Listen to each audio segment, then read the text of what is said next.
¿Cuántas formas existen de contar una historia? En la literatura, esa respuesta sería vastísima e interminable. A grosso modo, entendemos que las formas enunciativas no lineales existen, y hoy son moneda corriente en toda la literatura, pero especialmente en la escritura dramática.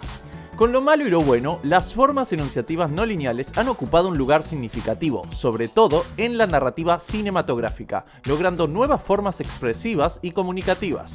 En La obra de mi vida, serie web del canal Te lo resumo así nomás, las formas enunciativas son un personaje aparte. En ella, una historia de vida, una batalla profesional y la realización concreta de una obra artística se relatan en simultáneo, interpelando directamente al espectador y reflexionando constantemente sobre los mecanismos que utilizan. A continuación, vamos a analizar en específico la utilización de mecanismos metalingüísticos en La obra de mi vida, más en específico en La explosión máxima en su 6º episodio.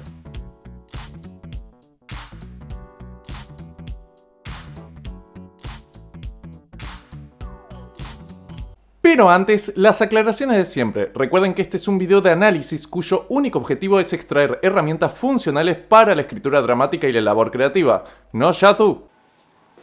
Así es. Y lo cierto es que, como sabéis, pues no somos dueños de ningún tipo de verdad en ese sentido, así que si tenéis algo que aportar o veis que nos equivocamos en algún dato o simplemente queréis expresar vuestra opinión, pues... Los invitamos a pasar por la cajita de comentarios.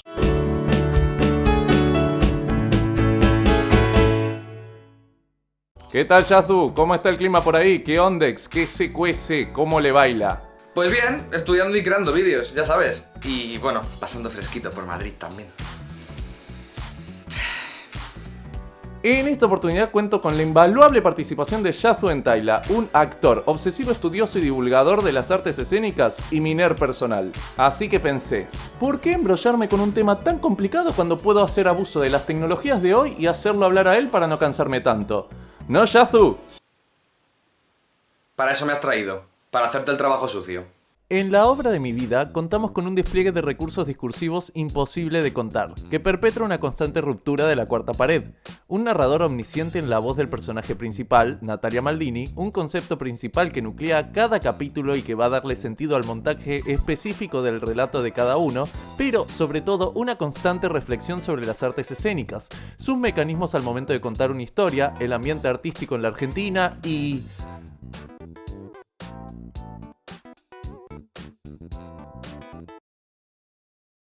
Venga, vale. Creo que de lo primero que tendríamos que hablar es de qué narices es el metalenguaje y el metateatro, ¿no? Porque ni Shakespeare ni Cervantes usaban esa palabra.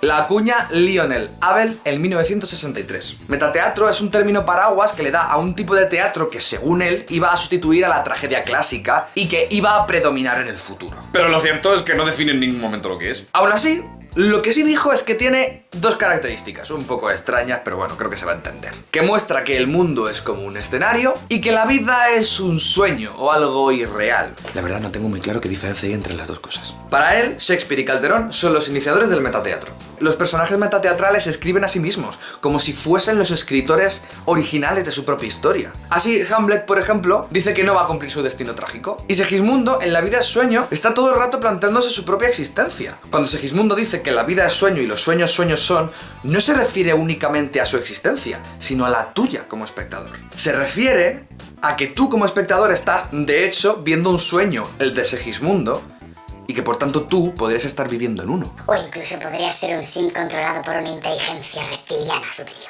Hay muchísimas maneras de hacer metateatro. Lo importante siempre es la autorreferencialidad. Es decir, que de alguna manera, como veis, la obra siempre se refiere a sí misma. Y Brecht, concretamente, tenía una predilección particular con este tipo de teatro, el cual en su caso basaba en la idea de distanciamiento, que buscaba que los espectadores vieran la obra sin identificarse y con visión crítica. Los distintos recursos utilizados por Brecht van desde hablar directamente con el espectador, mostrar carteles, hasta utilizar canciones y luces de manera no convencional. El análisis sobre los procesos teatrales era absolutamente necesario para poder hacer un análisis pertinente sobre la realidad. Brecht estaba totalmente convencido de que el teatro podía cambiar el mundo. Todo este sistema metalingüístico fue creciendo y desarrollándose durante muchos años, hasta volverse parte estricta e indispensable de la escritura dramática. Eso aplicándose principalmente al soporte audiovisual. El cine ha explotado estas técnicas indiscriminadamente, llegando a realizar películas sin ningún tipo de desarrollo dramático, más que el despliegue de recursos metalingüísticos con el objetivo de generar un efecto particular. Y nada más. Este es el primer aspecto a identificar en la obra de mi vida. La referencia externa es usada continuamente, tanto con objetivos cómicos como primera herramienta de análisis sobre la misma serie. Películas, series de televisión, directores son mencionados y referidos en función de constituir una base paródica para todo lo que justifica la acción concreta de cada episodio. En el episodio 6 de La obra de mi vida, al inicio del episodio partimos de una base cognitiva ya enredada.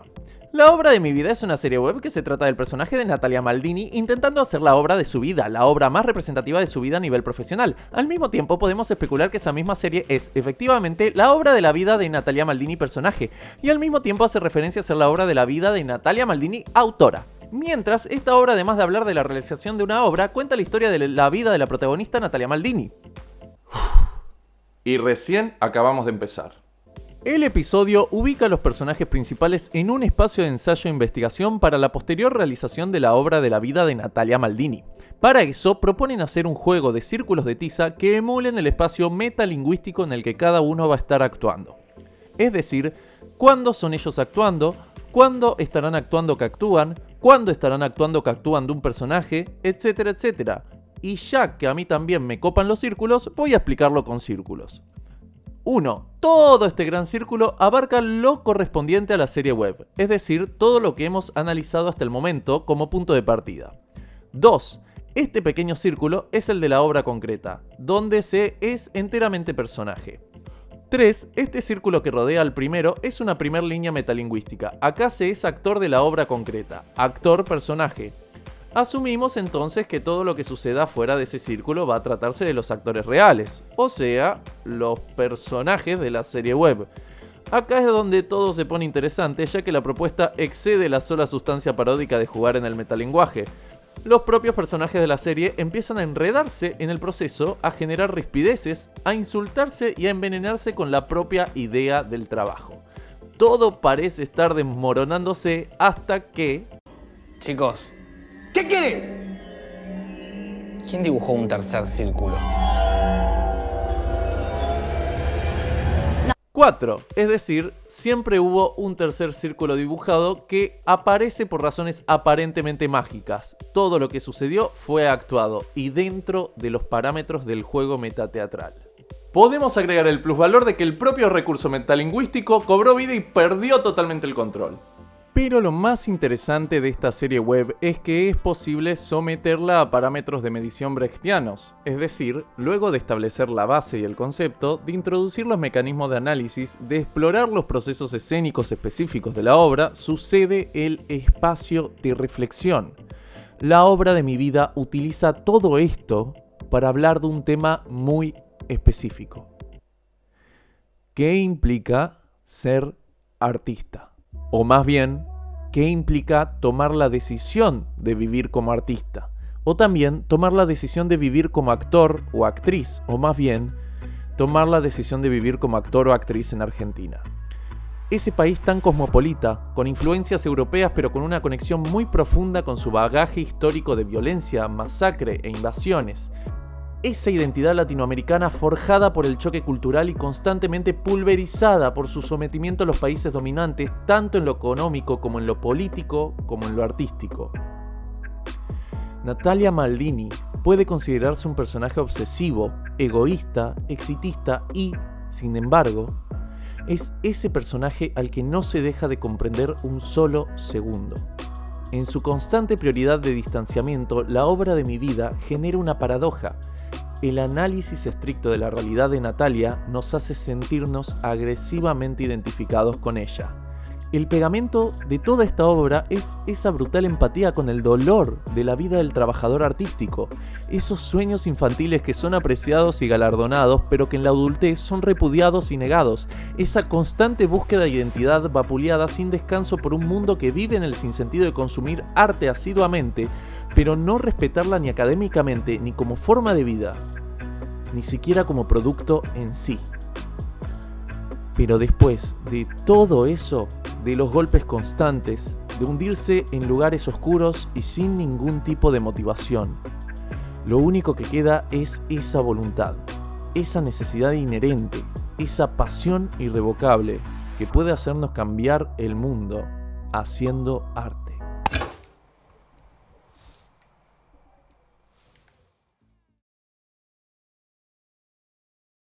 Y llegamos al final del video, esperamos que les haya sido útil y por supuesto que se hayan divertido. Los invitamos a seguirnos en nuestras redes sociales personales y del canal. Los invitamos a darle like, compartirlo y suscribirse y darle al icono de la campanita si es que quieren que sigamos haciendo más videos de este estilo. Y hasta la próxima. Espera, que esto no termina aquí. Pero ¿cómo que no termina acá si es el final del video? ¿Pretendes dejar todo este embrollo brechtiano así como así? Además, estás llamando brechtiano a cosas que ni siquiera se inventó Brecht. No entiendo, ¿seguías ahí? ¿Queréis saber más? Pues pasaros por mi canal y vamos a contaros bien de una vez por todas qué narices es eso del distanciamiento. Esto está por ponerse interesante.